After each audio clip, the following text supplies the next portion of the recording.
오늘은 여러분들만 모르는 진짜 하나님의 백성이 되는 조건에 대하여 알아보도록 하겠습니다.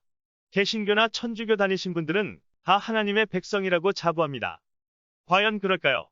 성경에 비추어 봐서는 하나님의 자녀가 절대 될 수 없습니다. 스스로 하나님의 자녀라고 위안을 삼을 뿐이죠. 현재 하나님을 믿는 분들이 절대 하나님의 백성이 아니라는 것을 알려드리겠습니다. 구약 때는 하나님의 백성이 되기 위해 하나님과 약속하기를 할례를 해야 했습니다. 창세기 17장 10절에 너희는 다 할례를 받으라 내 언약이니라 라고 말씀하셨습니다. 그래서 하나님의 백성이라면 다 할례를 받아야 했습니다. 그래야 하나님께서 하나님의 백성이라고 인정을 해주셨습니다. 그럼 이 관습이 계속 이어졌을까요? 아닙니다.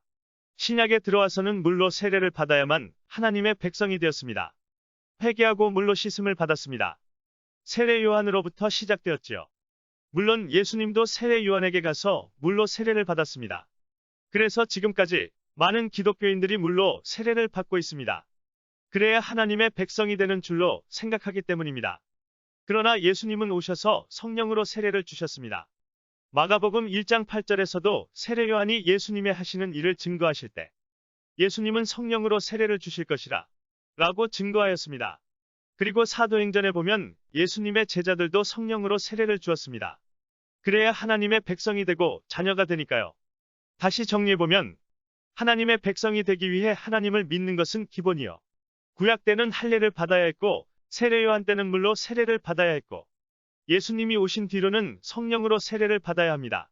사도행전 8장 이하를 보면 빌립이 사마리아 사람들에게 주 예수 이름으로 세례를 줬습니다. 그러나 성령으로 세례를 주지 못하여 사람들은 성령을 받지 못했습니다.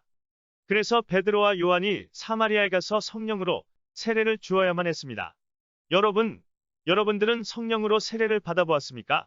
어떤 방법으로 성령 세례를 주고 어떤 방법으로 성령 세례를 받는지 아십니까? 성령 세례를 받기 전에 무엇을 해야 하며 성령 세례를 받고 난 후에 받았다는 확증을 어떻게 하는지 아십니까? 아직 이것을 모르시고 성령 세례도 받지 못했다면 하나님을 믿어도 하나님의 백성이 아니요 하나님과의 어떠한 관계도 아니라는 사실. 어떻게 하나님을 믿는다면서 성령 세례를 모를 수 있으며 성령 세례를 하는 방법과 받는 방법과 받았다는 증거를 제시하지 못합니까? 다니시는 교회의 목회자님께 성령 세례에 대하여 물어보십시오. 목회자님이 말하기를 그냥 우리 교회에서 하는 세례가 성령 세례라고 하면 믿지 마십시오. 세례와 침례와 성령 세례는 하는 방법과 받는 방법과 확증하는 방법이 완전히 다르니까요. 그래서 디모데후서 3장 14절에서는 이렇게 말씀하십니다. 너는 배우고 확신한 일에 거하라. 그냥 교회 다닌다고 하나님의 자녀가 되고 복 받고 천국 가는 것이 아닙니다. 여러분 꼭 성령 세례를 받으시기 바랍니다. 성경 세례를 받을 수 있는 곳은 아래 댓글에 올려놓겠습니다. 구독과 좋아요 눌러주시면 다음에 더 재미있는 이야기로 찾아뵙겠습니다. 이상 재미있는 이야기 선생 각시탈이었습니다.